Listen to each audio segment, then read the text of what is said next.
Ladies and gentlemen, SideStrafe back with another post-commentary look at Last Titan Standing via Titanfall, featuring Darren and Phil of No Guts, No Galaxy. We are on the Relic map. Now, in my last video, you saw that I was utilizing the 40mm cannon. I am using the same weapon here, except this time I've equipped the Burst mod. I wanted to test it out. And my secondary is, of course, the slaved warheads, which require a lock-on before firing. Now, I believe with the 40mm, you've got two options. You can either go with the extended magazine, which is going to give you another 5 rounds per mag, and that's going to maintain your semi-automatic mode of fire, single shot. And if you go burst fire, that's going to be 3 rounds out at a time.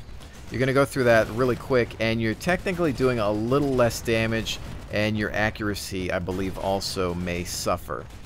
However, testing it out here, I can tell you that it is pretty potent, and if anything, it scares the living daylights out of your opponent.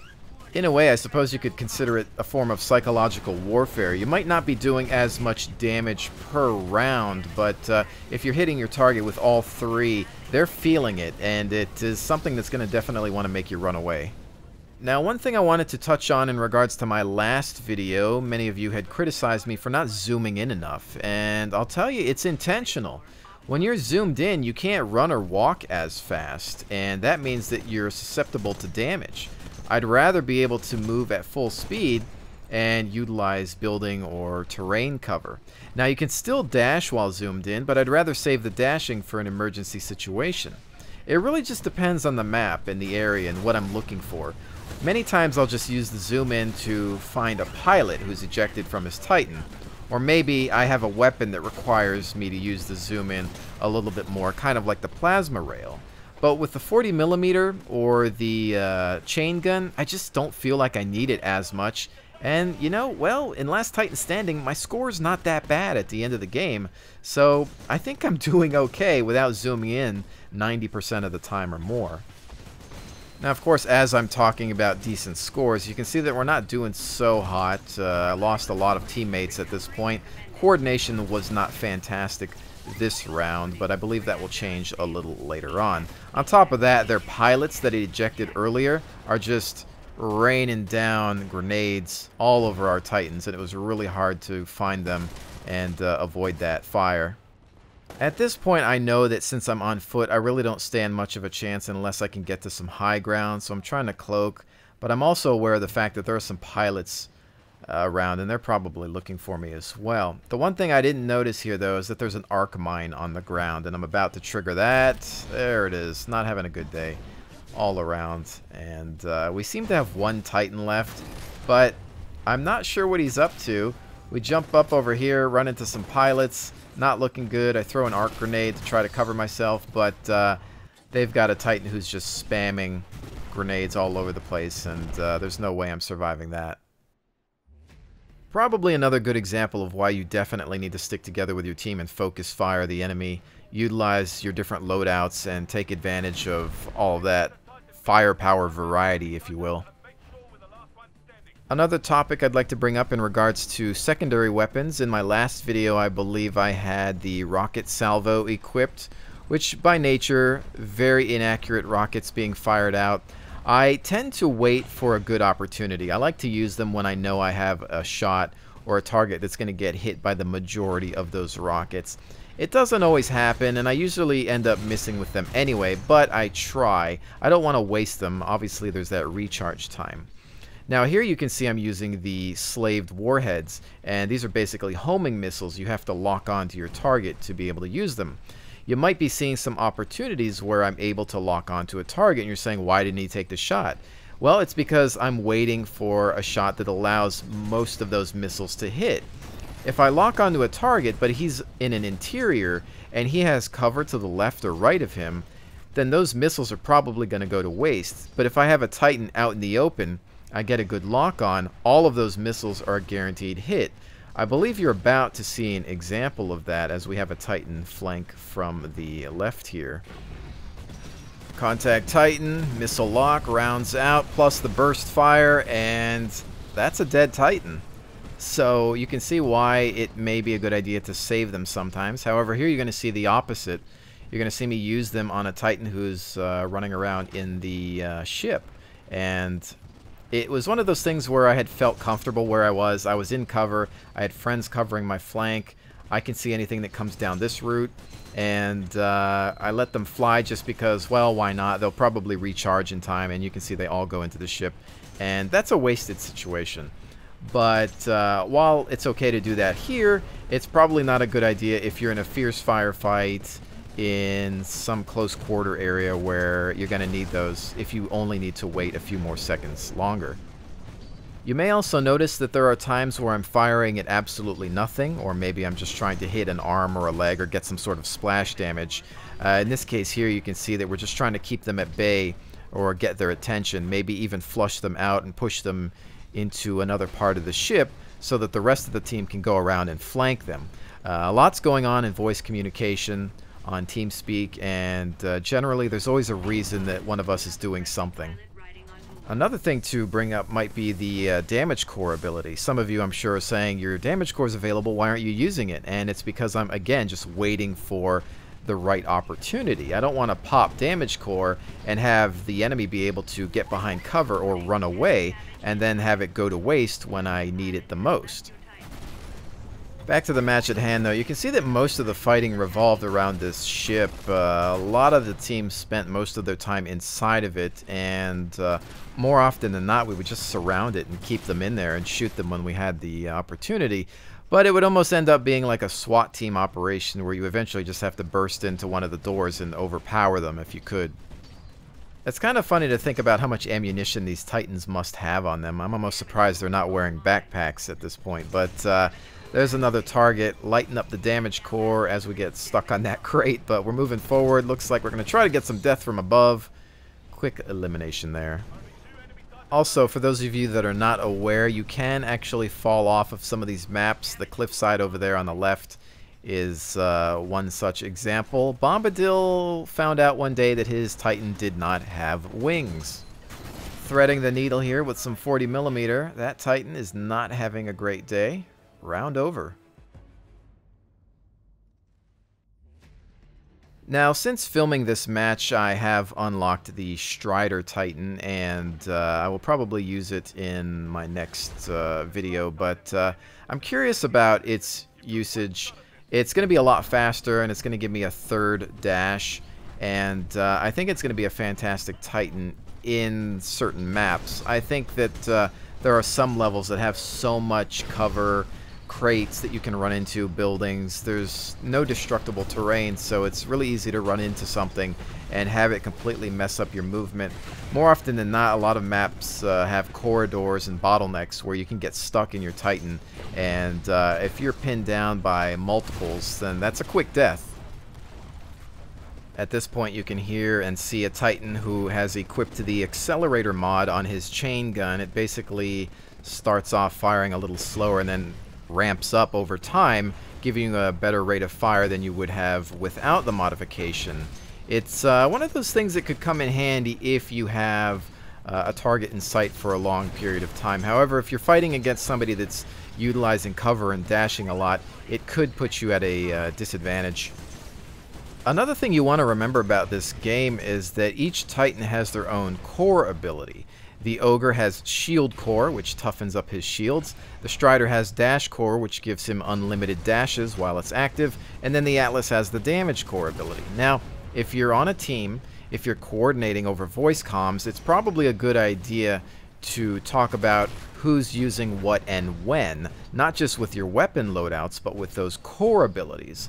For example, it might be a good idea here to tell Bombadil to rush into that ship with Shield Core enabled. That'll allow the other Titans to follow behind him, not taking damage while he's somewhat immune to a large amount of fire. He's not invincible, but it's a lot harder to take him out. And then the Strider could probably go around, use his speed, activate Dash Core, get in there, go all crazy, hiding around the columns in the ship, and then take out targets in that method, while Atlases would just be using their damage to eliminate the targets quickly. Now, that's not anything that happened in this game, But you can imagine that if you were to coordinate that in a team situation, it can be absolutely devastating. You know, when you start talking about things like that, you realize that there's a lot more to Titanfall, and I don't think people give it enough credit, especially in Last Titan Standing or the Titans in general. They look at them and they say, oh, it's just a supersized shooter. There's a gun in front of you. You just have this cockpit UI, and that's the only difference. But you're wrong. There's so much more, and not just with the dashing, but utilizing your shield cores, your damage cores, the dash core, the different loadouts, the secondary weapons, combining them with the strengths of the rest of your team. There's a lot of tactical gameplay here. Strangely enough, you wouldn't think that this game would have it, but it does, and I think that's why I really love Last Titan Standing. It's not perfect. There's a couple of things that I would love to have improved, but you know, I'm still having a lot of fun with this mode, especially when I'm playing with teammates.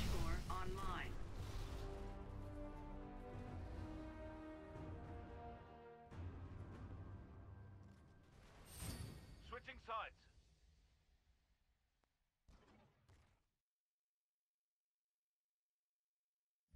Now, ladies and gentlemen, that's going to conclude the commentary portion of this video, but I'm going to leave you with 2 more action-packed rounds if you care to watch them.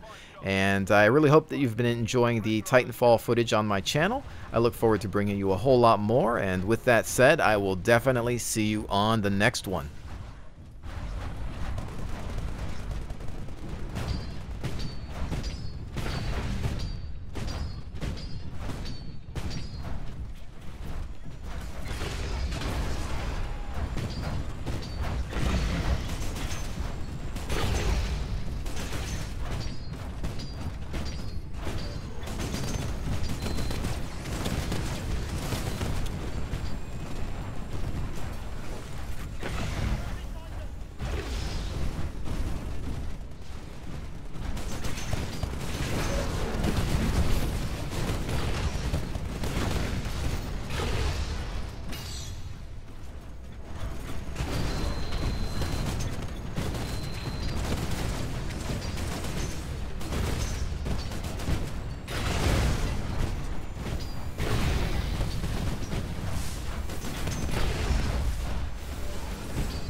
attacking.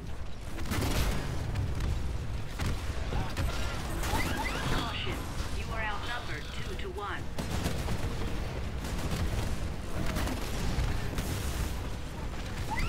Warning, threat level high.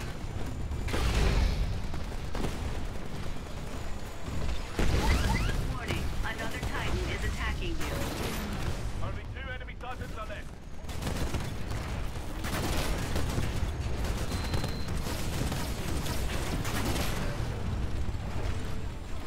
Damage core is offline and recharging. There's only 1 enemy Titan left. Hunt him down.